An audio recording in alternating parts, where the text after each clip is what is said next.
Moi, à la base, l'hypnose, c'était un truc de perché pour moi. En fait. Et toi, ça te permet à cette époque-là de comprendre des choses, beaucoup de choses sur toi justement? Ouais, j'apprends petit à petit, j'apprends encore. Hein. Toi, t'étais vraiment, mais alors, aux antipodes de tout ça. Ah oui, complètement. Développement personnel, Ah, c'était pas mon truc, moi. introspection. L'inconscient n'a pas de notion de temps, en fait. Ouais. D'ailleurs, le temps n'est qu'une imagination. Hein, C'est ton métier principal, quoi. C'est mon métier. Débloquer des choses, quoi. Ouais, débloquer une situation qui est figée. Donner du mouvement à quelque chose qui n'a plus de mouvement. Mais l'hypnose, encore un peu, voilà. C'est un gros mot, ouais, secte. Ça peut être considéré comme sectaire ou gourou, voilà. Si je crois que je vais réussir ou si je crois que je vais pas réussir, bah, ça va peut-être pas être la même direction que je vais prendre. Tu vois? C'est plus sympa pour moi. Ah, c'est le mandat, tu vois. Donc, cette fois-ci, on y va. Hein. Le terme hypnose vient du mot grec hypnoein, qui signifie endormir. L'hypnose désigne un état modifié de conscience, également appelé transe, au cours duquel l'individu est entre l'état de veille et de sommeil. Lorsqu'on pense à l'hypnose, on a immédiatement en tête Mesmer, celui qui nous fera faire la poule sur scène. Tu entends ma voix? Tu n'entends que ma voix. Mais l'hypnothérapie, ce n'est pas du spectacle. L'hypnothérapie, c'est l'utilisation de l'hypnose à des fins thérapeutiques. Comment devient-on hypnothérapeute? Quel est son rôle? Quels sont les bienfaits de l'hypnothérapie? Tant de questions m'assaillent à nouveau. Pour y répondre, je reçois aujourd'hui Romain Malatier. Bonjour Romain. Bonjour. Tu entends ma voix? J'entends ta voix. Tu n'entends que ma voix. Plus que ta voix. Tu vois mon doigt? Ouais. Il a disparu. Alors Romain, évidemment tout ça c'est le folklore, Bien sûr. C'est ce qu'on peut entendre, voir. Mesmer, c'était le fascinateur, comment il se faisait appeler? Je sais même plus comment on l'appelle exactement. Tout ça, c'est du spectacle, Ouais, mais exactement. comme je le dis dans cette petite introduction, l'hypnothérapie, c'est une vraie discipline. Tout à fait. Ouais. Et alors Romain, mais d'où viens-tu Romain? On va commencer par le début. Je suis né dans un petit village. Non, je rigole. Tout petit déjà, j'étais ouais. tout petit. Non, j'arrive à la base de Bourgogne. Moi, je suis bourguignon d'origine. Ouais, d'accord. J'aime le bon vin et je suis venu me rejoindre le fromage, on va dire, parce que ça se marie bien. Ouais, c'est un cliché, hein. Le bourguignon qui aime le vin, c'est un cliché. Hein. C'est un cliché, ouais, peut-être. Mais c'est la vérité. Ouais, mais j'aime ça, ouais, tout à fait. Je fais attention quand même, bien sûr. Hein. Bien sûr, avec modération. Avec modération, toujours. Toujours.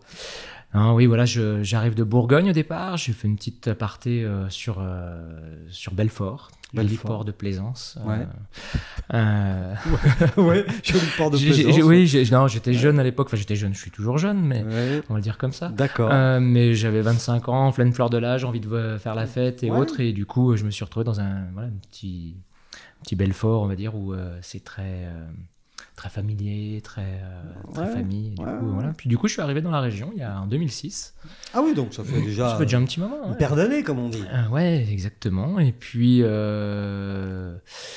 2006, un peu, plus vers Annecy pendant un moment, à Annemasse. D'accord. Puis voilà, le temps de se caler. C'est ça, ouais. De régler la mire. Ouais, c'est pas toujours simple de s'intégrer dans une culture. Et comment est-ce qu'on devient donc hypnothérapeute alors? Comment on devient hypnothérapeute? Alors, moi, je vais parler de mon parcours, hein, parce que il y a plein de parcours différents. Bien sûr. Moi, à la base, l'hypnose, c'était un truc de perché pour moi, en fait, au départ.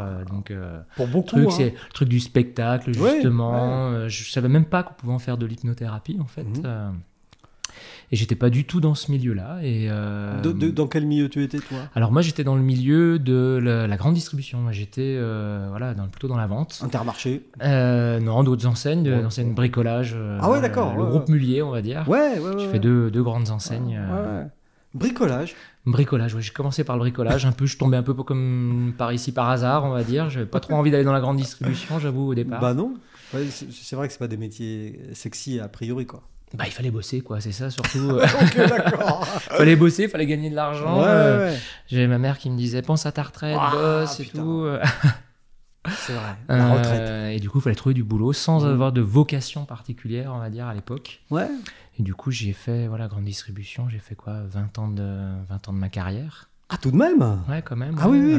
Passant du conseiller de vente jusqu'à manager d'équipe, quoi. Ouais. mais toujours pas finalement de... Tu pensais qu'à ta retraite, là. Là, je pensais qu'à ma retraite, ouais, j'ai essayé de bien faire mon travail, j'ai pris plaisir, dans tous les cas. Non, mais voilà. C'est des métiers qui sont speed, ouais, voilà, on est un peu dans le rush. On apprend beaucoup, on se fatigue beaucoup aussi. Ouais, non mais...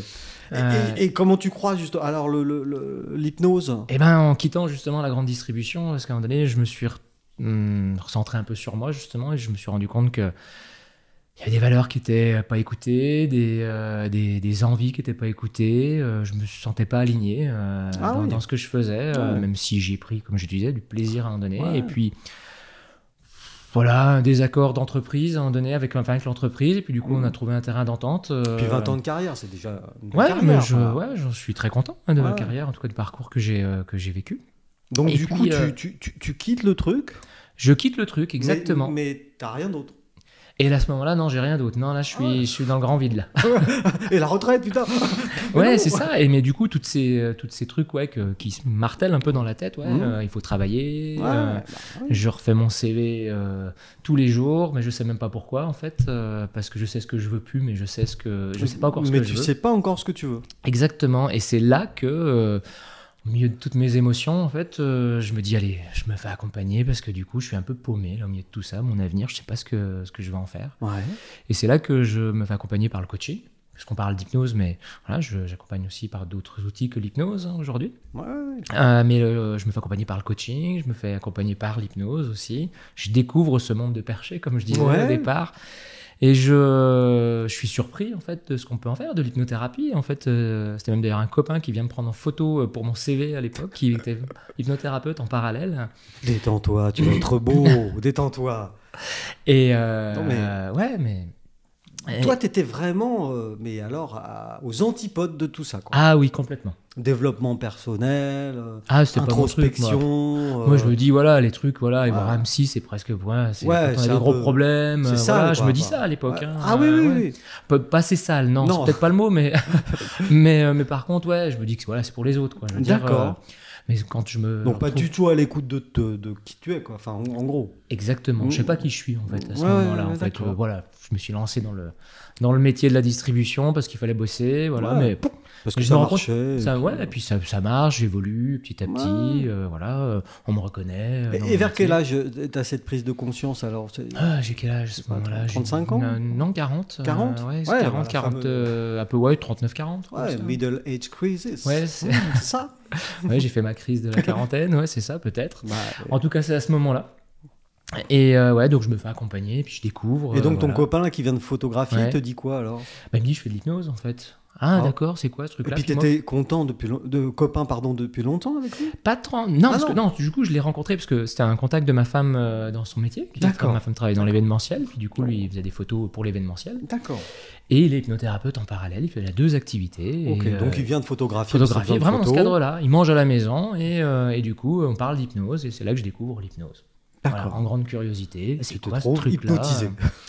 Et je me trouve en tout cas curieux de ce que peut être ce sujet-là. Et du coup, il me dit, tiens, viens au cabinet, je t'hypnotise, je te montre un peu ce que c'est, voilà, tu découvres, voilà. Et puis du coup, j'ai lâché mes peurs de ce que ça pouvait être, parce que ça peut faire peur l'hypnose.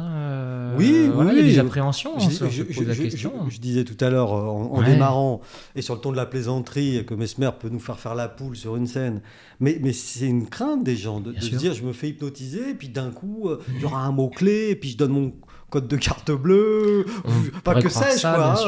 Ce type de, mais c'est possible ça? Alors. C'est possible d'influencer quelqu'un, mais dans des conditions très particulières. C'est-à-dire que ces gens-là qui sont sur scène avec Mesmer, déjà il va faire des tests, on appelle ça des tests hypnotiques, avant avec les doigts qui se collent, c'est souvent ce test-là qui est fait. Et puis lui, il va choisir les personnes qui sont les plus suggestives, les plus hypnotisables. Donc du coup, les personnes qui déjà rapprochent pas leurs doigts, qui doivent se coller, déjà, lui, il en veut pas en fait. Et puis après, derrière, les doigts, ils vont pas se décoller. Ah, mais mince, si, les doigts se décollent. Donc du coup, je suis encore plus hypnotisable. D'accord. Il les emmène sur scène, il les sélectionne encore plus. Et même il leur demande, à un moment donné, venez sur scène. Celui qui veut pas faire la poule, il fera pas la poule. Qui a peur, il se rassera sur son fauteuil, tout simplement. Donc à ce moment-là, pardon. Non. Il va faire des choses à des gens qui sont OK, qui sont prêts à jouer le jeu. Voilà, donc majoritairement. Il y a un consentement implicite, quoi. Enfin, exactement, oui. Dans l'hypnose, on entend toujours l'hypnotiseur. Donc on peut dire stop, on peut dire pause. Bien sûr qu'il peut y avoir des influences fortes. Il y a des gens, malheureusement, comme dans tout métier, il y a des gens qui sont un peu, comme on dirait, tordus, je peux le dire comme ça. Mais aller au point d'aller piquer le code de carte bleue, il n'y a aucune étude, en tout cas, qui démontre aujourd'hui que c'est possible, en fait. Je dis ça, mais... non, mais code de carte bleue ou autre chose. Oui. Parce que bon, le numéro de sécu, c'est moins utile. Pas utile, je crois pas. Et donc, du coup, là, il y a ce dîner, là, ça discute, ça papote, et alors là, tu en prends plein les oreilles, si j'ose dire. C'est ça, exactement. Et la réflexion au fond de toi, c'est quoi? C'est de te dire, je suis passé à côté de quelque chose jusqu'ici ou... Non, je suis curieux. À ce moment-là, je me dis même pas que je vais en faire mon métier ou quoi que ce soit. Je me dis, tiens, je suis curieux. J'y vais. Tiens, je tente donc le coup. Tu vas dans le cabinet de ton... Dans le cabinet, voilà, et il m'hypnotise, il me fait 2-3 trucs. Il pique ton code de carte bleue. Il me pique mon code de carte bleue. Il t'hypnotise et puis... Et puis je découvre, puis je me dis, tiens, c'est sympa ce truc-là. Tiens, on peut accompagner les gens dans une difficulté, dans une émotion. Et justement, alors ce jour-là, vous travaillez sur quoi avec on ne travaille pas, en fait. Enfin, c'est de la découverte, en fait. Ouais, d'accord. Voilà, à ce moment-là, c'est de la découverte. Petite hypnose entre deux, voilà... Pour te détendre. Ouais, c'est ça, pour de la découverte. Voilà, même pas que détendre, parce qu'on croit que l'hypnose, parfois, ça va être sur un fauteuil ou sur un lit où on est couché, et puis on laisse parler l'hypnothérapeute, mais parfois c'est dynamique, parfois on peut faire de l'hypnose debout. D'accord. Il y a plein de Il y a plein de possibilités, bien sûr. Ouais. Et au contraire, j'ai envie de croire, en tout cas, l'hypnose que j'accompagne, c'est que ce soit dynamique, justement, pour donner la capacité à la personne de trouver ses propres actions, de changer ses schémas, voilà. Mais du coup, si à un moment donné, elle est assise comme ça dans son fauteuil, et puis que moi je dis des choses, à un moment donné, je suis pas certain que ça fonctionne le mieux. D'accord. Et c'est vraiment, il y a une vraie interaction en fait dans les séances. Et donc entre cette première séance où tu te dis finalement c'est intéressant, c'est pas mal ce truc-là et ça m'intéresse. Et le fait de te mettre en route pour peut-être devenir hypnothérapeute, comment ça se passe il se passe quelques mois, comme je te dis, je me fais coacher aussi en parallèle, un peu de recherche, j'ai fait un bilan de compétences aussi au milieu de tout ça, qui dit juste grande distribution. Que t'es compétent. Ouais, c'est ça. Ah oui, le bilan de compétences, il dit grande distribution en fait. Finalement... Un peu biaisé en fait, je crois, à ce moment-là, par rapport à mon expérience en fait. Oui, finalement... Oui, allez, mais toi tu voulais plus ça. Et ça c'est ce que je voulais plus. Et puis du coup petit à petit, je commence à faire mes recherches. Je tourne un peu autour, je vais rencontrer des hypnothérapeutes, je lis des bouquins, exactement. Puis je me dis tiens, accompagner des gens dans une situation qui peut être bloquée où ils sont un peu perdus, comme moi je l'étais à ce moment-là. Ça peut être sympa et ça peut être même thérapeutique pour moi de faire ce cheminement-là déjà pour moi, pour aller le faire après, pour accompagner d'autres personnes derrière. Et puis du coup, je me dis, tiens, allez, il y a des écoles pour ça. Il y a tout et n'importe quoi aussi au milieu de tout ça. Oui, tu peux être hypnothérapeute en 10 heures de formation sur Internet. Sur Parcoursup. Non, je déconne. Il n'y a pas de... c'est pas réglementé comme pratique, donc du coup... voilà, ça c'est important, ça, ce que tu dis. C'est pas réglementé comme pratique. Non, il n'y a pas de réglementation. C'est peut-être aussi pour ça qu'il y a une espèce de truc un peu sulfureux autour, non ? Peut-être, je sais pas si c'est que la réglementation qui joue de ça. Ça serait bien, d'ailleurs, je pense, qu'ils réglementent un peu plus, parce que du coup... ça ferait pas tout dans tous les cas, parce que l'hypnose peut faire peur, comme on disait, Mesmer, voilà. Mais je pense que ça pourrait faire du bien pour recadrer un petit peu ce qui se passe. Et du coup, dans tout ça, moi je me renseigne justement pour pas faire, j'ai pas envie de faire n'importe quoi. Je suis plutôt assez consciencieux dans ce que j'aime faire, dans ce que je fais, dans mon métier en général. Et du coup, je m'inscris dans 2 écoles, une école de coaching, pour associer même la PNL, qui est une autre de mes pratiques. Donc PNL, qui veut dire programmation neuro-linguistique. C'est ça. Terme bien scientifique qui ne veut pas dire grand-chose. Ce n'est pas le groupe préféré de Non, c'est pas le groupe, non, du tout. Vincent. C'est ton groupe préféré. Bah oui. Oui, mais il n'a pas le droit de répondre. À tout jamais. Si, il répond avec la tête. Donc PNL, répète. Programmation neuro-linguistique. Ça veut dire en gros qu'avec ce que je te dis, je peux t'influencer. Ouais, Si je résume, c'est hein, un peu ça l'idée. Ouais, Ouais. bien sûr. De toute façon, que ce soit l'hypnose ou la PNL, de toute façon, c'est des métiers d'influence dans tous les cas. C'est ce que d'influence font à- les Jedi dans les films. Ouais, c'est ça. Donne-moi ton code de carte bleue. Non, c'est ce que va faire Tu m'as donné ton un- code de carte bleue. J'ai été donné ton corps. Je te le donne tout à l'heure. Non, mais plus sérieusement, Ouais. enfin, oui, c'est ça la base. Enfin, voilà, a priori. Alors, il y a deux choses dans Ouais. dans la PNL ou même Mm. dans l'hypnose, parce que du coup, aujourd'hui, l'hypnose actuelle, c'est beaucoup. Enfin, la PNL a été influencée par l'hypnose au départ. Enfin, elle a été montée, modélisée par l'hypnose. Et puis, du coup, l'hypnose aujourd'hui s'est appuyée aussi sur la PNL. Donc, c'est un peu lié. En tout cas, moi, je C'est les deux ai jambes très liés. d'un truc, d'un même truc, quoi, finalement. Ouais, L'un peut se servir de il y a l'autre. beaucoup de liens, en tout cas, voilà. L'un se sert de l'autre et vice-versa. Exactement, ouais. Ok. Et du coup, la PNL, en fait, c'est l'étude, en partie en tout cas, de la communication, de ce qu'on peut dire derrière les mots. D'accord. Donc, comment on peut s'influencer soi-même avec nos propres mots. Comment, quand on se dit qu'on est nul, par exemple, comment on est en train de s'écraser à un moment donné, à ce moment-là. Mais voilà, toutes des petites choses comme ça. Mais... Quand on se dit qu'on est bien, alors du coup, on est bien. Ah, c'est quand même plus sympa. Ouais. Ouais. Alors, ça veut pas dire que ça va marcher automatiquement, que la personne, parce qu'il y a des émotions derrière, parce Ok. qu'on va travailler bien sûr sur le côté Donc, ce que tu émotionnel. dis, c'est que les mots ont un sens Ouais, exactement. et ont comment dire, un résultat sur notre mental, quoi. Enfin, Exactement, oui. Exactement. La préparation mentale l'utilise beaucoup d'ailleurs. D'accord, voilà. non, mais c'est pour essayer de. Ouais. Je décortique un peu. T'as parce que raison. Moi, j'y connais rien, hein, Ouais, donc t'as bien vu mon niveau. Mesmer.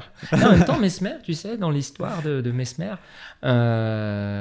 parce que c'est un nom qui a été repris, en fait, c'est la personne qui a mis au goût du jour l'hypnose thérapeutique, en fait, au XVIIIe siècle. D'accord, ok. Et donc lui, il a pris comme pseudo Ce le Mesmer, nom ouais, de. exactement. D'accord. Donc du coup, toi, tu t'intéresses à la PNL, tu Ouais. t'intéresses à l'hypnose, C'est ça. au coaching. Coaching. D'accompagnement individuel, voilà, dans une situation qui est figée, bloquée, qui a besoin de. C'est quoi? C'est de la évoluer. médiation? Non, c'est pas de la médiation. C'est de l'écoute? Enfin, Non, il je y sais a peut-être pas. du lien avec la médiation. Je connais pas assez la médiation Ouais. pour Ah, le non. dire, mais il y a de l'écoute, bien sûr. Ouais, Mhm. savoir où en est la personne dans son présent Mhm. aujourd'hui. Qu'est-ce qui fait qu'elle en est là aujourd'hui. Du coup, il peut y avoir des influences de son passé, à un moment donné, et puis vers quoi elle veut aller. Donc des fois, il y a déjà définir vers quoi on veut aller. Toi, moi, à un moment donné, je te parlais de moi. Oui, oui. Je savais pas vers quoi je voulais aller. Bah non. Déjà, c'est peut-être déjà la première des choses à faire. C'est vers quoi on veut aller. Parce que souvent, on est un peu piégé dans. Je suis dans mon problème. Mm. Je sais pas ce que je veux. Mais tiens, je pars en vacances, mais je sais pas où je pars en fait. Je suis à la maison. Je veux des vacances, Ouais, mais je sais pas où aller. exactement. C'est ça. C'est ça. Et du coup, je suis à la maison et je tourne en rond. Et mince, qu'est-ce que je fais? Et je reste un peu piégé dans ma problématique. Et du coup, rien que déjà de se dire, de fixer un objectif, en fait, du coup, on va à ce moment-là se dire, tiens, déjà, il y a mon cerveau qui va se diriger vers ce truc-là. Là où il y a un objectif, il y a un chemin. Et du coup, il y a un chemin derrière, on est bien d'accord, exactement. Et puis du coup, sur ce chemin, il y a des étapes. Il y a des peurs, il y a des colères, il y a des émotions, il y a tout ça. Il y a des choses que je me dis qui vont m'aider, il y a des choses que je me dis qui vont pas m'aider. On appelle ça des croyances. Des croyances qui peuvent être ancrées, bouge le micro, ancrées depuis Longtemps. longtemps, dès qu'ils sont que présentes parce qu'il y a eu un traumatisme qui a été vécu, un traumatisme au sens très très large. Et puis, au fur et à mesure, on tire des ficelles pour que du coup la personne puisse aller, ou en tout cas puisse être sur le chemin, en tout cas, de son objectif. Et du coup, ces deux écoles, là, ces deux formations, elles se passent où Alors, une beaucoup à Genève, en fait, Ouais. dans une école qui est française au départ. Donc ça, c'est l'école d'hypnose qui s'appelle l'Arche, exactement. D'accord. Qui est qui est de Paris, qui est même international aujourd'hui, Ouais. parce qu'au Canada, au D'accord. Maroc, en Suisse. Et puis, voilà, j'ai navigué un peu en Suisse et puis sur la France, justement, avec cette école-là. C'est ça qui était intéressant, avec des différents formateurs. Ouais, ouais. Puis il y a Et- beaucoup de rencontres, là, du coup, à cette Énormément, période-là. Ouais. c'est super riche, ouais, bien sûr. C'est un vrai outil de vie, j'ai envie de dire, pour soi, en tout cas aussi, d'accompagnement, pour moi, en tout cas, pour parler de moi, qui m'a beaucoup aidé aussi, ouais, en ouais. plus de la formation, en plus de l'aspect technique. C'est des rencontres qui sont riches, émotionnellement parlant, en plus, parce que quand on travaille, en plus, on travaille sur soi en même temps, on travaille sur l'autre, mais on travaille sur soi dans les formations. Et toi, ça te permet à cette époque-là de comprendre des choses, beaucoup de choses sur toi, justement Ouais, j'apprends petit à petit, j'apprends encore, parce qu'on apprend toujours, je crois, de soi, toute Finalement. une vie. Un peu tous les jours. Un peu tous les jours, c'est ça. Et oui, j'apprends beaucoup sur moi, oui. Je me remets en question même sur mes fonctionnements de mon passé, de mon métier de manager. Je me rends compte j'aime pas dire erreur, de mes expériences passées. C'est un vrai chamboulement. Quoi. Ah, c'est un chamboulement, oui. Ma femme pourrait te le confirmer. Oui, j'allais y venir. À cette période, elle en pense quoi, ta femme, de tout ça? Je crois qu'elle. Nouveau romain. Alors, au départ, elle m'a poussé, elle m'a accompagné, et je la remercie même du fond du cœur, parce que elle a vu mes évolutions, elle a vécu mes évolutions, pas toujours simples. Oui, mais elle avait. Alors, excuse-moi, je vais simplifier. Elle avait épousé un chef magasinier. Ouais. On est d'accord. Là, je te taquine. Ça me va. Il n'y a pas de souci. C'est un peu ça. Okay, et pas tout à fait, mais et là, elle se retrouve avec quelqu'un qui prend un peu d'épaisseur, enfin un peu de, tu vois, un peu de. Autre chose, je sais pas si c'est de l'épaisseur ou non, pas, mais, parce qu'au contraire, j'ai maigri non, même. Non, mais tu m'as compris, je parle du mental. Bien sûr, ouais. Mais ça lui bouge son système aussi. Aussi, à elle, c'est pour bien ça, sûr, et c'est pas simple pour elle. On a des discussions autour de ça, on avance petit à petit. Elle me voit, parce que moi j'accepte de plus en plus mes émotions, donc elle me voit pleurer un peu plus, elle me voit finale de Coupe du Monde. Plus. Oui, bien sûr. Oui, donc oui, il y a un vrai renouveau, enfin un vrai, exactement, un vrai chemin, quoi. Et ça n'a pas été simple du coup pour elle. Hein. Et dans le changement, c'est important parce que du coup, on oublie souvent que on veut changer soi, mais ce qui se passe, c'est qu'il y a un système autour. En fait. Oui. Et ça, c'est important de le prendre en compte dans le changement. Et des fois, ce qui bloque, c'est même pas la personne, c'est le système qui est autour. En fait. C'est qu'est-ce qui se passe si moi je change pour le système, en fait. C'est pas facile, ça. Hein. C'est pas toujours simple, en tout cas, à intégrer déjà, ne serait-ce que pour la personne, pour avoir cette prise de recul-là, déjà, pour s'en rendre compte, et même pour le thérapeute, parce que l'accompagnant. Bien souvent, on est aussi ce qu'on est dans le regard des autres, quoi. Enfin, oui, aussi. On s'est créé une identité par rapport à ce que les gens disent de nous, aussi. Ouais. Puis du coup, quand ça change, oui. Ça perturbe l'autre. Ça perturbe tout un système, comme tu l'as dit. Exactement, tout à fait. Ouais. Voilà. Et l'autre doit changer aussi autour de ça, son système, mais il ne l'a pas demandé, lui, à changer. Non, parce que lui, il aimait bien le Romain, chef magasinier. Ou autre, tu vois. C'est ça, ouais. Dur, hein. Ça, faudrait poser la question à ma femme directement, mais en tout cas, c'est un vrai chemin. C'est un vrai chemin. Et je le remercie vraiment du fond du cœur, encore une fois de plus. Tu nous écoutes, je te remercie. Donc voilà, toi, et ça dure longtemps, ces deux formations, qui sont en parallèle, hein Ça dure sur plusieurs années, parce que je continue même encore, parce que je continue à me former, à me déformer, je vais dire aussi. Reformer, former, déformer, c'est ça. Reformer. Et c'est plein de... En fait, c'est des systèmes qui fonctionnent avec plein de modules qu'on rajoute, on additionne, on se spécialise. Moi, je me spécialise au bout d'un moment, au fur et à mesure, avec différentes approches, différentes Et toi, aujourd'hui, tu es spécialisé plus dans quoi, alors ? Alors, moi, je me spécialisais... c'est plus avec les... ce que j'accompagne plutôt déjà en individuel, déjà, ça c'est certain, pas de groupe, parce que du coup, il y a des accompagnements coaching de groupe, individuel. Plutôt des choses de vie, on va dire, au sens large. Des fois, il y a des coachs qui vont aller voir plutôt le côté professionnel, mais de fait, en fait, il n'y a pas de personne qui est venue me voir pour le côté professionnel. Donc, souvent, c'est les gens qui viennent me voir, c'est au départ, c'est j'ai un truc qui bloque, j'ai une émotion, j'ai une peur, et après, on décortique. Voilà. Alors, bien sûr, ce qui revient souvent, c'est le tabac, parce que l'hypnose est connue pour le tabac. Pour l'arrêt du tabac. Pour l'arrêt du tabac. Ça marche. Alors ça fonctionne, oui, mais c'est pas l'hypnose qui fonctionne. C'est là où, d'ailleurs, des problématiques qu'on peut avoir dans l'accompagnement de l'hypnose, c'est qu'on va croire que justement, vu que Mesmer, il est capable de faire la poule, la fameuse... je vais m'asseoir dans le fauteuil, et l'hypnothérapeute, je vais ressortir, et puis c'est bon. Enfin, écoute, moi je vais te dire un truc, il y a comme Kevin qui nous a téléphoné tout à l'heure pour nous dire que grâce à toi, il avait plus bu de coca depuis jeudi. Là, il y a un truc, là. Depuis jeudi, ça fait un peu plus, ça fait un peu plus longtemps. Non, ça doit faire longtemps. Tu vois de qui je veux parler ? Je vois de qui tu veux parler, exactement. Donc, alors, je connais pas du tout le cas, et puis, je sais pas, c'est pour te taquiner un peu. Bien sûr. Mais qu'est-ce qui marche, alors, si c'est pas l'hypnose qui marche ? Pour l'arrêt du tabac ou pour l'arrêt d'une mauvaise pratique?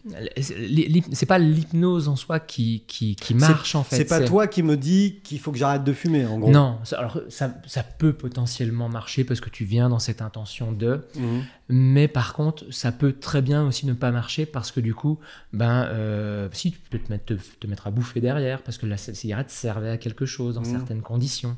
Donc ça c'est tous des systèmes qu'il faut prendre en compte justement à ce moment-là. L'hypnose va permettre, ou la PNL, ou même toutes les approches d'accompagnement, je crois, ou beaucoup d'approches d'accompagnement, je ne vais pas parler de toutes les approches, je vais parler que des approches que je connais, ou comme moi je le fais en tout cas, c'est de permettre à une personne de se mettre dans un processus, de faire émerger des compétences qu'elle a en elle, qu'elle croit ne pas avoir, par exemple, qu'elle utilise dans certaines conditions, mais pas dans ce contexte-là, parce que du coup, les émotions sont plutôt contextuelles, les croyances sont souvent contextuelles. Et du coup, le but, ça va être de lui permettre de prendre conscience qu'elle l'a là, en fait. Alors, avec des techniques, des approches, bien sûr, de l'hypnose, un état modifié de conscience, comme tu disais tout à l'heure. Mais du coup, pour que du coup, oui, ça bug, en fait. Et puis du coup, je peux. Et du coup, la mettre dans ce processus-là, en fait, d'accompagnement, pour que ça vienne plus d'elle, en fait, que de l'hypnothérapeute, en fait. Le but, c'est de lui donner un maximum d'autonomie. De clés pour... d'autonomie, voilà. Mais c'est pas moi qui vais donner un conseil. Ces clés-là, c'est de les faire émerger en elle, en fait. D'accord. On dit souvent un peu facilement, toutes les compétences sont en toi. Quand je dis ça à quelqu'un que j'accompagne, il va me dire, ouais, t'es bien gentil, mais elles sont où, quoi? Oui, c'est ça le vrai problème. Elles sont où? Elles sont où? Elles sont en nous. Il y a un grand présupposé dans l'accompagnement, c'est qu'elles sont en nous. On a cette capacité d'apprentissage, on a développé ou pas développé. Et du coup, on peut développer des compétences, des capacités. Et toi, ton rôle, c'est de faire émerger tout ça? Exactement, de mettre la personne dans ce processus-là, de faire émerger ces choses-là. Donc là, ça fait plus de 10 ans alors que tu pratiques maintenant, pas tout à fait? Ah non, moins. Pardon. Parce que je te disais, j'ai quitté la grande distribution, j'avais 39, entendu 40 2006. ans. Donc du coup, je n'ai pas encore 50, j'ai presque 46. Et non, j'ai ouvert mon cabinet il y a 4 ans en fait. 4 ans, d'accord. Ouais. Mais avant, avant l'ouverture du cabinet, tu te formais uniquement. Alors je me formais, j'avais des amis qui servaient de cobayes. Combien d'arrêts de la cigarette? Je ne saurais pas dire, je 272. Non, puis j'aime pas prendre cette responsabilité de l'arrêt de la cigarette, par exemple, ou d'autres. J'ai envie de redonner la responsabilité à l'autre, parce que du coup, c'est super important, même dans l'accompagnement, parce que c'est pas moi qui fais faire les choses. Moi, je permets à la personne, comme je te dis, de le mettre dans le processus. Et souvent, on me dit merci, c'est grâce à vous, c'est grâce à vous.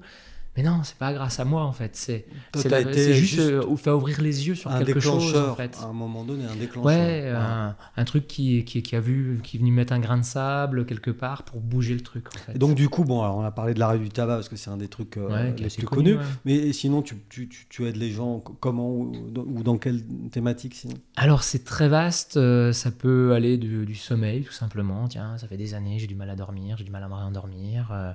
Ça peut être, il y a le thème assez classique qui revient, parce qu'on le voit un peu dans tous les bouquins, j'ai pas confiance en moi. Voilà. Tu vois, Vincent, je vais te prendre rendez-vous chez Romain. Je te donne une carte si tu veux. Si, on va prendre rendez-vous chez Romain. C'est ta maman qui va me remercier. Comme ça, tu auras un peu...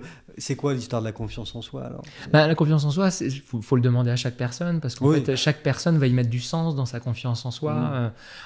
Comment elle se le raconte, ça fait des années, ça fait pas des années, c'est sur un truc en particulier, c'est contextuel, donc c'est pour ça que le thème il est un peu galvaudé, parce que du coup il veut pas dire grand chose, mais du coup l'hypnothérapeute, moi en tout cas je vais creuser en fait pour justement contextualiser, exactement. Après il y a ça peut être des angoisses tout simplement, des phobies par exemple, une personne qui a une phobie des araignées et puis qui veut s'en libérer. La fameuse, exactement. Je te jure, elle était énorme. T'arrives, le truc il est comme ça, tu sais. Et en même temps, le corps, ça peut faire sourire, ça peut donner à sourire, mais il y a des personnes qui montent sur la table, même parce que c'est une question de vie de mort à ce moment-là, dans ce qu'elle ressent. Bien sûr. Et c'est le cerveau qui, à un moment donné, qui s'est programmé avec le corps, parce qu'il n'y a pas que le cerveau. Et la phobie, alors j'imagine que c'est comme tout le reste, c'est vraiment propre à chacun, mais on a une idée du cheminement d'une phobie, de comment elle naît, comment elle vit. Il y a plein de théories sur le sujet.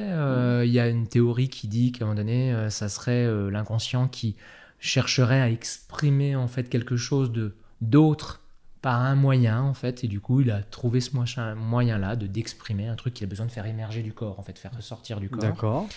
Il y a ça, mais j'ai envie de dire, une phobie, on ne naît pas avec. C'est pas inné, mais ça peut tout simplement, hein, voilà, moi je donne souvent cet exemple-là. Un gamin, tu sais, le gamin qui ramasse une crotte, qui le met à la bouche, qui ramasse un caillou, qui le met à la bouche. Super. Excuse-moi de Ils sont l'image. bien tes gamins, hein. Pardon, mais. Non, mais je veux dire, à un moment donné, on découvre le monde quand on est bébé et on a peur, pas de rien, mais des fois de pas grand-chose.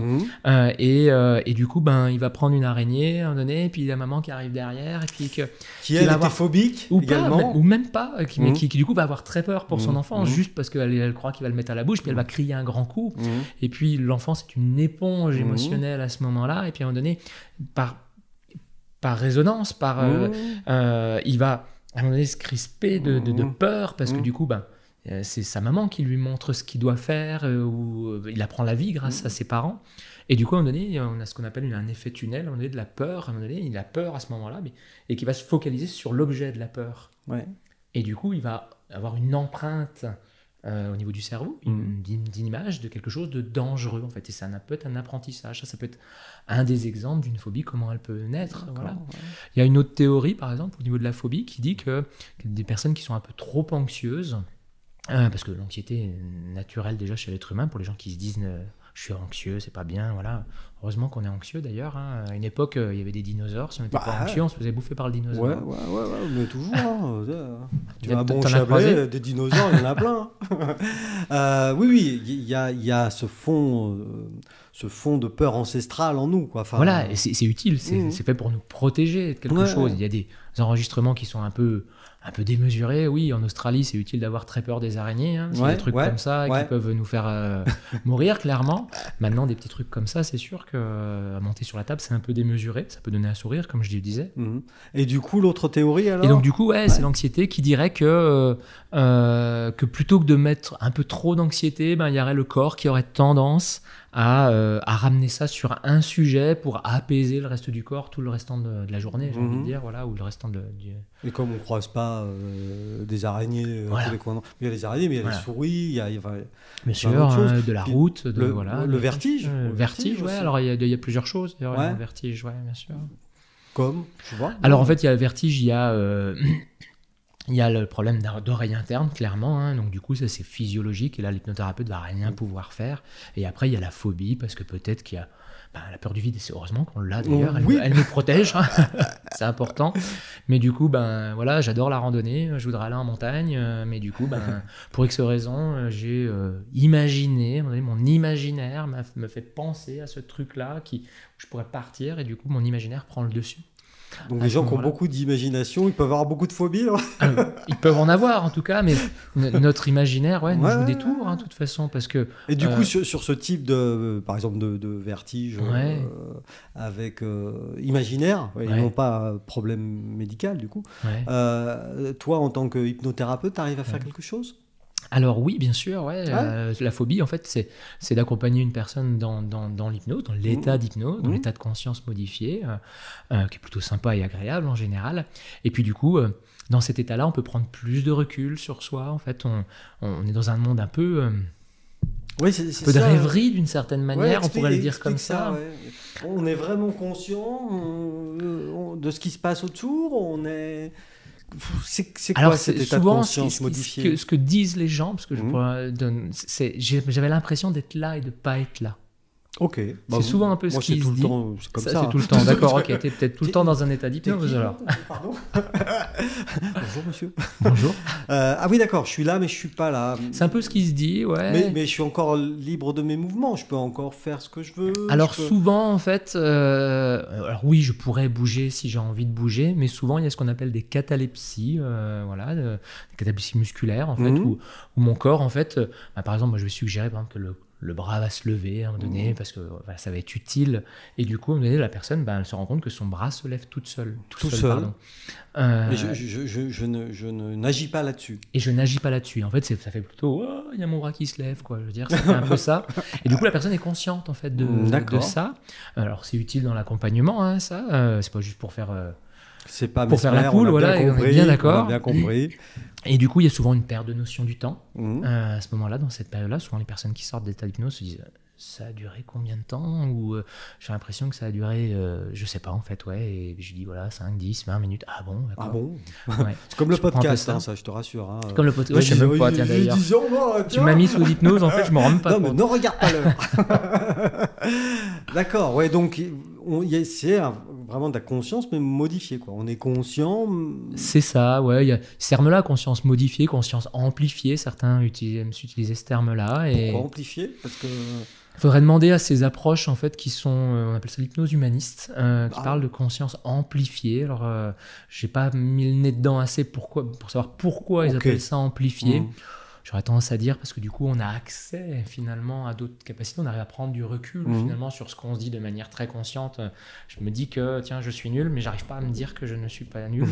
Alors que dans un état d'hypnose, on peut faire des choses un peu différentes. Parce que c'est pareil. Alors moi, j'ai vu ça dans des films parce qu'évidemment, j'ai jamais pratiqué l'hypnose. D'accord. Jamais. Jamais, mais j'ai vu ça. Certains praticiens peuvent faire remonter leur patient, je ne sais pas comment on appelle ça, très très loin dans leur enfance. C'est quoi ça? C'est comme type d'hypnose? Alors, il y en a qui parlent d'hypnose régressive, d'hypnose vie antérieure. Moi, j'y crois pas en fait à ça. Je donne à croire que, enfin, je crois que tout ce qui vient en fait en termes d'imaginaire, que ça soit vie antérieure ou que ça soit, j'ai l'impression de voir mon ancêtre, grand-père, machin, avec son chapeau militaire, enfin je sais pas, c'est que de la symbolique en fait. D'accord. Et que du coup, moi en tant qu'hypnothérapeute, par contre, je vais l'utiliser. C'est-à-dire que s'il y a quelqu'un qui vient avec ça, je vais l'utiliser. C'est-à-dire que je ne vais pas aller à l'encontre de sa propre croyance. Ouais. Je vais l'utiliser pour que ça soit utile pour elle dans sa propre résilience après derrière. D'accord. Pas me confronter à elle en fait dans sa croyance. Oui, parce que sur les vies antérieures, de toute façon, t'as pas remarqué, tout le monde était Jeanne d'Arc ou roi d'Angleterre. Ouais, personne n'était bousillé. Il y a peut-être de ça, mais je t'avoue sincèrement qu'en cabinet, j'ai pas le souvenir, même en symbolique, d'avoir une personne qui est venue avec une vie antérieure, en tout cas. D'accord. Voilà. Ouais. Non, mais moi je parlais même pas de vie antérieure quand je dis ça.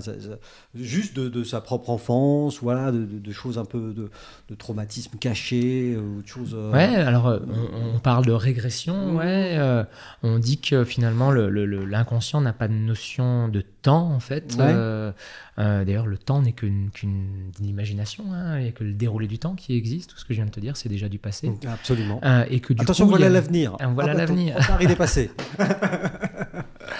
Mais du coup, il y a des émotions qui viennent. Le but de l'hypnothérapeute, c'est d'aller travailler, voir qu'est-ce qui se passe, qu'est-ce qui bloque. Du coup, souvent, c'est une émotion, une croyance, souvent qui est associée, souvent sans corrélation. Et du coup, on va se connecter, si je peux me permettre de le dire comme ça. On va appuyer un petit peu sur l'émotion à ce moment-là. Ça va être un outil de travail.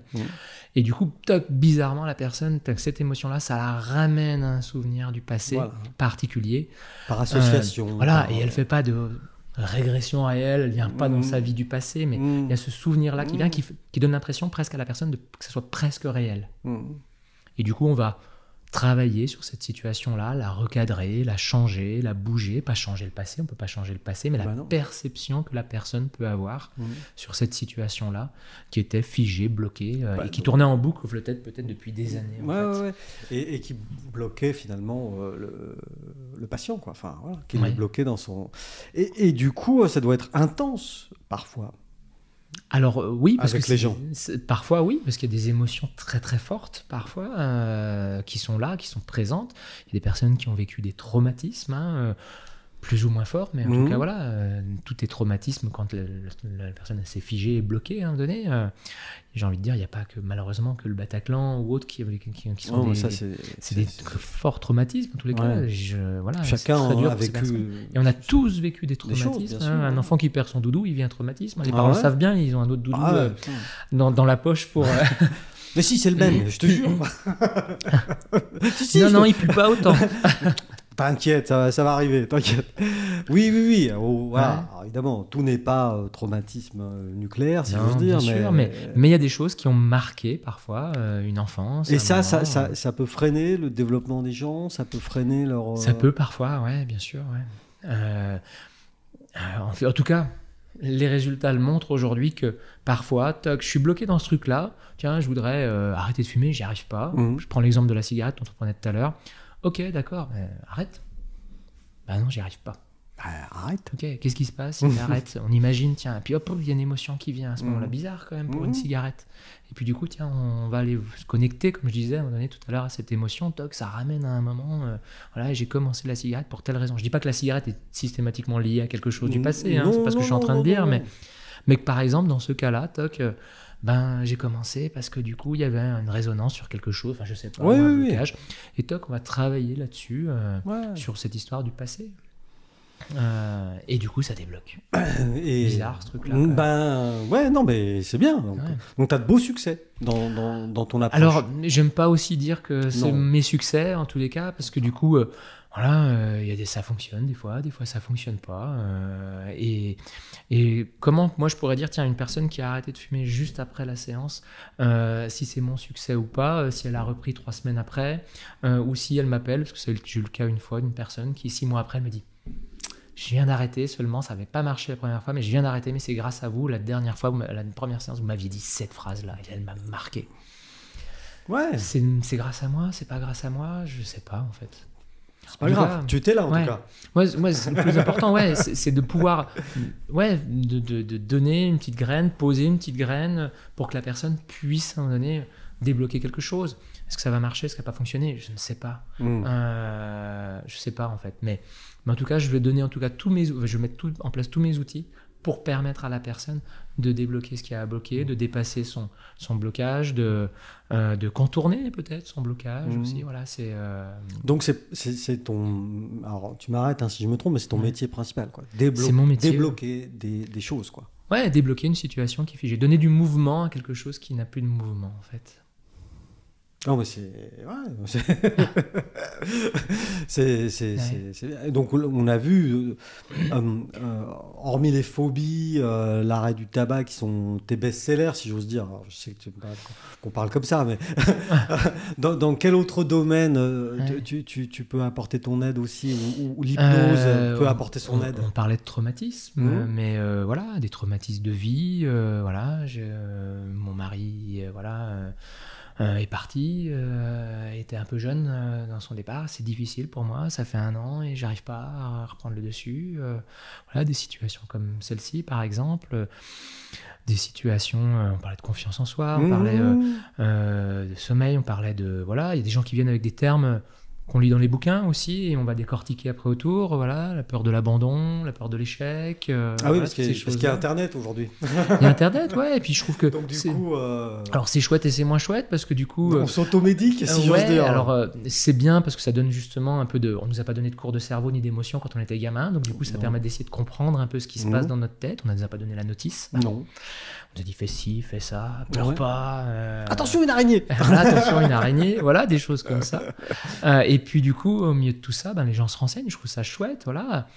Il y a à boire et à manger. Moi, il y a des trucs que j'ai lus à une époque qui m'ont plu. Aujourd'hui, voilà, je les relirai plus aujourd'hui. Tu les remets en perspective, ou tu les contestes peut-être même. Peut-être, ouais.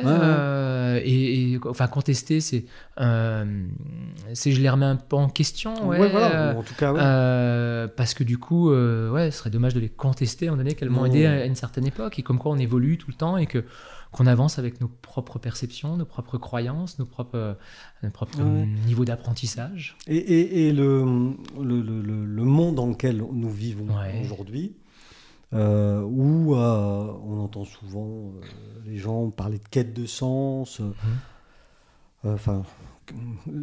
des choses autour de ça. Est-ce que toi tu le remarques là-dedans? Est-ce que tu penses que les gens veulent plus de sens, qu'ils se donnent les moyens d'aller en trouver? Enfin, tu vois je vois ce que tu veux dire. Ouais. Alors, je crois que bien sûr, c'est très présent, comme tu le dis. Je crois que bien sûr, nous les praticiens, que ce soit différentes pratiques, on communique un peu là-dessus, voilà. Donc du coup, ça va donner aussi des éléments en disant tiens, il y a des gens qui apportent ça. Peut-être qu'il faudrait que je cherche le sens qui m'importe. Donc du coup, c'est un circuit, c'est un système, comme je te disais tout à l'heure. il y a ça, et je crois qu'aujourd'hui, même quand je le vois dans les jeunes qui, voilà, les 20 ans, voilà, je sais plus comment la génération X, Y, Z, là, je sais plus à quelle génération on est maintenant. Millennium, Ah oui, c'est ça, ouais, je crois que j'ai... Les Y, on a eu les Y aussi, on a eu il y a eu les Z, les jeunes qui arrivent aujourd'hui, en tout cas, sont plus justement, et on le voit dans le travail, je trouve, en recherche de sens, justement, de le pognon, ok, travailler pour avoir un salaire pour pouvoir vivre, mais je me rends compte que, en fait, dans les discussions que je peux avoir, c'est que plutôt, voilà, je cherche quelque chose qui va me faire vibrer à l'intérieur, en fait, et j'ai l'impression que les entreprises, on aurait peut-être même un tournant à prendre là-dedans, en tout cas. Et toi, justement, tu dis j'ai peu de patients, clients, je sais pas comment on les appelle, hein. Moi plutôt clients, en fait, clients, parce que, voilà, patient, c'est plus médical, alors, exactement, tout à fait. Très bien. Et tu dis j'ai peu de clients dans le monde de l'entreprise, même si je suis apte à... Et qu'est-ce que tu peux apporter à une entreprise alors moi, c'est plus que ce que j'aimerais apporter à une entreprise, en fait. Moi, j'aimerais pouvoir faire rentrer un peu ces outils un peu plus de l'hypnose, même si aujourd'hui il y a la sophrologie qui est très proche de l'hypnose, qui est déjà en entreprise. Mais l'hypnose, ça fait encore un peu, voilà, c'est un gros mot, secte. Ça peut être considéré comme sectaire ou gourou, voilà. Et je pense que c'est chouette d'ailleurs cet entretien, parce que ça peut donner à dédramatiser, à décortiquer. En tout cas, le gourou est sympa. Un gourou sympa. Ouais, et si au moins j'ai déjà cette image-là, ce sera déjà pas mal. Non, mais je lisais un article l'autre jour qui parlait il parlait ils opposaient en fait bien-être au travail et être bien dans l'entreprise. Et moi, j'aimerais en fait pouvoir aider en fait les entreprises à prendre en compte un peu plus la vie de l'employé en fait en dehors de l'entreprise, même si c'est pas facile, parce que du coup ils ont leur modèle économique, voilà, les actionnaires, il faut répondre à une certaine finance, et je veux pas non plus réduire l'entreprise à ça, voilà. Moi j'ai travaillé dans des entreprises qui étaient très très humaines, mais malgré tout où il faudrait mettre ses problèmes de côté. J'ai mon fils qui est archi malade, voilà, qui a même une jambe cassée. Il faudrait que j'arrive à l'entreprise et puis d'un seul coup, je te fasse table rase et que je sois OK pour aller, je sais pas, vendre ou autre chose. Et du coup, apporter des outils à l'entreprise pour que, déjà, il y ait encore un peu plus de prise de conscience dans ce cadre-là. Et puis permettre, du coup, parce que oui, bien sûr, il faut travailler aussi. Et du coup, réussir à OK, je mets mon truc de côté, mais j'arrive à le reprendre à un moment donné, comme si je le mettais dans une petite boîte avant de rentrer, mais que je le mettais au chaud. Pour pas que c'est pas je l'oublie, c'est que je le mets au chaud, il est là, OK. Et du coup, je le reprends derrière et je peux m'en occuper. Et du coup, et pareil, faire l'inverse aussi, parce que combien il y en a, on parle de burn-out et autres, qui sont, je lisais pareil dans notre article, parlait d'amour du travail, c'était intéressant ça. De réussir à se détacher aussi de son travail. J'ai des gens qui viennent me voir dire pour le sommeil, ils disent non mais j'arrive pas à m'endormir parce que mon petit vélo là qui tourne, ma réunion de demain, voilà. Donc j'interviens pas directement en entreprise, mais j'interviens pour des gens des personnes qui avec des symptômes dus à l'entreprise. Dû à leur fonctionnement, au travail, peut-être lié au travail ou pas, mais en tout cas lié à leur fonctionnement. Le but c'est pas d'appuyer sur l'entreprise ni d'appuyer sur la personne, il y a un contexte, il y a un système qui fait que j'ai du mal à dormir. Et sur ce point-là précis, là, sur le sommeil, tu arrives avec tes clients à avoir de bons résultats ou... Ouais, globalement, je crois que c'est un sujet que j'affectionne particulièrement, le sommeil, sur réapprendre à s'endormir. On nous a pas appris quand on était gamin à s'endormir, on nous a dit dors. Va te coucher. File dans ta chambre. C'est ça, ouais. Attention, il y a une araignée. Mais t'imagines tout ça. Tout ça en même temps. Toutes les injonctions de ses parents. Ses parents. Non, ils sont merveilleux, ces parents. Je pense qu'ils font de leur mieux. Ils font ce qu'ils peuvent. Exactement, j'en ai aucun doute. Même si malgré tout, au milieu de tout ça, on fait comme on peut. Pareil, ils n'ont pas eu de notice au départ. Et du coup, on nous apprend pas à dormir. Exactement, on n'apprend pas à dormir, à nous endormir en fait. Et du coup, déjà rien qu'un réapprentissage par de l'auto-hypnose à s'endormir, parce que des fois, on va aller prendre je ne vais pas rentrer sur le sujet des médicaments, mais voilà, on va prendre un médicament, on va parce que c'est très bien aussi les médicaments, il faut c'est complémentaire. Ça peut aider. Toujours, ça peut aider dans plein de situations. Et du coup, par rapport à ça, on va utiliser YouTube, on va utiliser une musique, on va utiliser la télé. Puis le jour où il n'y a pas la télé, j'arrive plus à m'endormir.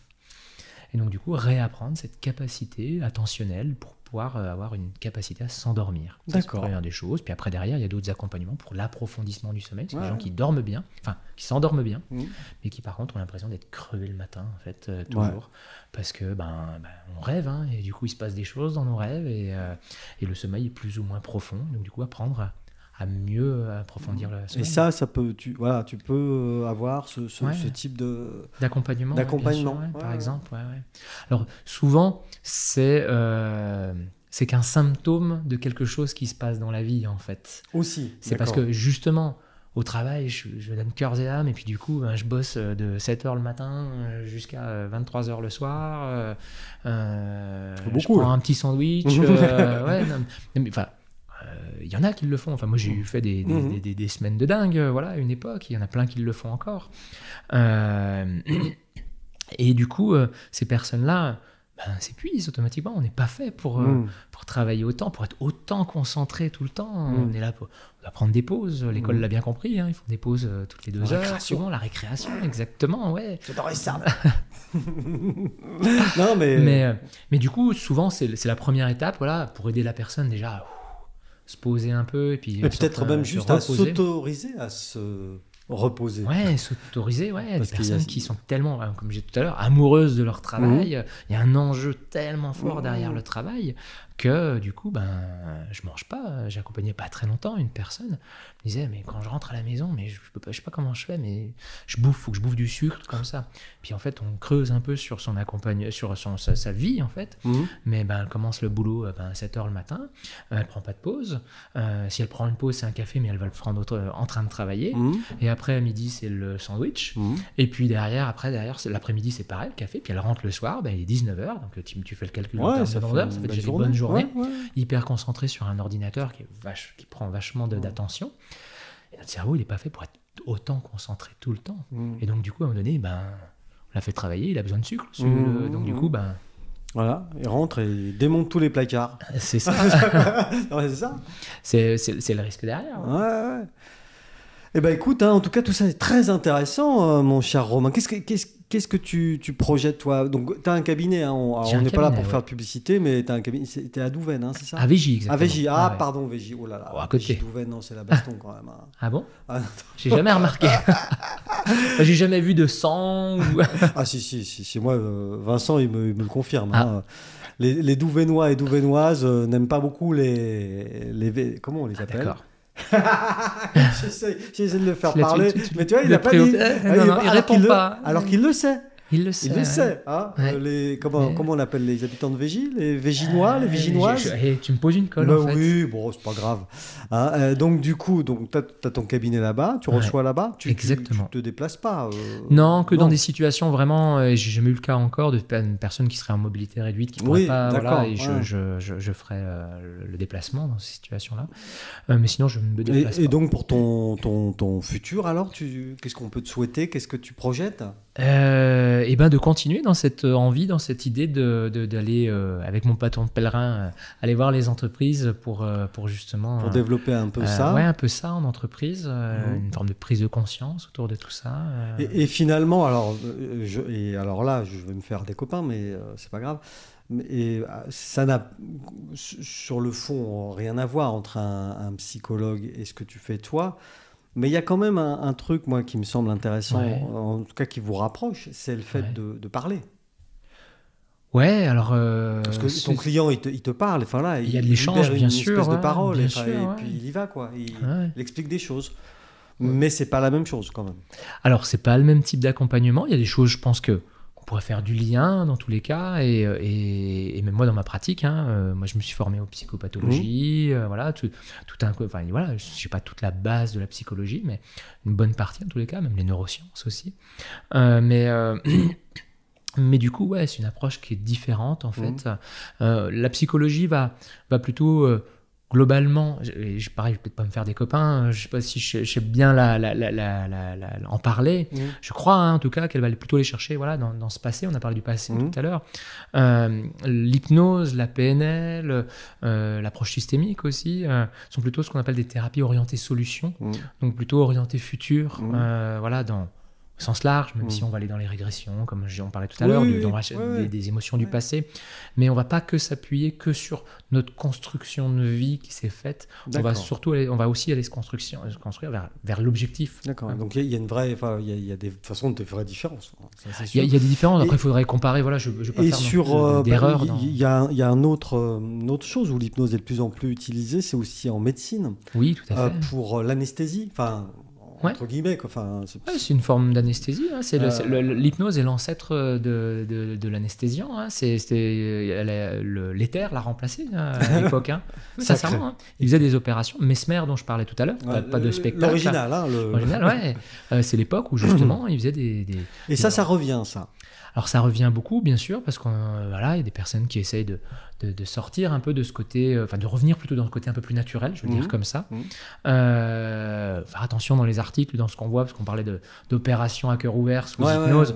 On n'en est pas là encore, c'est-à-dire qu'on va avoir une opération plus en anesthésie générale. On ne fait pas une greffe de cœur à ce moment-là, bien sûr, mais plus en anesthésie générale. Ça va être une anesthésie locale. Et du coup, on va accompagner la personne dans un monde imaginaire où comme si elle n'était plus là, elle était ailleurs. Et du coup, ça lui permet de prendre de la distance par rapport à ce qui se passe à ce moment-là. C'est chouette. L'hypnose peut se rapprocher aussi un peu de la méditation, alors. Oui, moi j'ai tendance à dire que c'est des mots différents pour parler de choses qui se ressemblent quand même. Beaucoup, exactement. Dans ce cas, la méditation serait de l'auto-hypnose. On pourrait comparer, Il y a même une époque d'ailleurs où ils ont fait une étude où il y avait sophrologie, hypnose et méditation. Il y avait 3 audios différents, mais sur la cassette, je crois que à l'époque c'était des cassettes. C'est avec le bic. T'as pas connu, toi? Non, il n'a pas connu, lui. Non, pas connu. Mais nous, oui, on a connu. Exactement. Et du coup, en fait, ils ont fait écouter ces audios exactement les mêmes, mais avec des noms différents, disant tiens, c'est de la sophrologie, tiens, voilà. Et les personnes, en fait, ont eu des résultats derrière. Malgré tout, et là je reviens sur nos croyances qui ont un pouvoir important aussi, les résultats étaient plus importants sur l'hypnose en fait. Par rapport à ce que les gens se racontent en fait. Je ne peux pas dire que l'hypnose est mieux, c'est pas ce que je suis en train de dire. C'était la croyance. Se raconte, exactement. Je te présente le truc, je te dis c'est de l'hypnose, tu verras, c'est top. Ah oui, l'hypnose, je connais, c'est top, il y a effectivement. Plus de chances que ça marche. Je te présente le truc, c'est de la méditation, tu verras, c'est top. Toi, dans ta croyance, tu te dis, méditation, c'est des trucs de gourou, ça. Donc, tu n'y crois pas déjà, donc forcément, voilà. Et c'était la même chose, alors. Et c'était le même audio. Le même contenu. J'en ai entendu parler, je ne suis même pas sûr de cette étude-là, mais a priori, alors c'est pas pour survendre l'hypnose ou quoi que ce soit, mais pour dire aussi qu'il y a un effet de croyance, de résilience. Voilà. Les médecins, même le monde médical le savent dans les médicaments. Si le médicament il est rose ou il est bleu ou il a telle forme, c'est qu'il y a une influence aussi. S'il est donné par le médecin d'une certaine manière, il y a une différence aussi. Donc la croyance, c'est quelque chose d'important aussi dans le cerveau. Si je crois que je vais réussir ou si je crois que je vais pas réussir, ça va peut-être pas être la même direction que je vais prendre. Et si je crois que je vais pas réussir, c'est peut-être que je me protège aussi un peu. Peut-être, parfois, des fois, il y a un intérêt à ne pas réussir. Il peut y avoir ce qu'on appelle un bénéfice secondaire. Un bénéfice secondaire à ne pas réussir ou à ne pas faire ou à ne pas bouger. On appelle ça comme ça, Mais la croyance est très importante. Il y avait Kylian Mbappé qui, pour revenir sur le foot dont tu parlais tout à l'heure, qui était interviewé, c'était super intéressant. Je ne suis pas fan de foot, mais j'aime bien regarder de temps en temps des personnes inspirantes malgré tout. Et du coup, il disait, moi quand je rentre sur le terrain, je suis sûr que je vais être le meilleur. Bizarrement, il est bon quand même le mec. Alors ça veut pas dire que juste parce qu'il est toujours le meilleur. Il est toujours le meilleur, Et en ce moment, il donne même des conseils de diététique. D'accord, ok. Oui, bien manger, bien dormir. Ok, bien manger, bien dormir. C'est son truc en ce moment. En tout cas, c'est important, je pense, de prendre soin de soi, en tout cas. Là, on est en train de parler d'un sportif un peu hors norme, bien sûr. mais qui peut servir d'exemple aussi. Exactement. Je crois qu'on apprend par mimétisme aussi de nos parents, on le dit des fois, et du coup, quand on s'inspire de ces personnes-là, on a des choses à apprendre. Et c'est vrai, il le dit souvent. C'est une forme. Il le dit aussi, et pourtant il est jeune, ça peut paraître une forme d'arrogance, Moi, ça me permet de me sentir mieux. Exactement, ouais. Il parle après, je suis le plus fort ou pas, peu importe. Mais en tout cas, pendant un temps, je serai motivé. En fait, ouais. Exactement, ouais. Donc, merci sur ces bonnes paroles, mon cher Romain, de nous avoir fait partager ta passion, puis tes connaissances dans ton domaine. Et puis, au plaisir de te revoir. Eh ben, merci beaucoup. Et puis, avec grand plaisir. Ouais, ouais. À bientôt. À bientôt.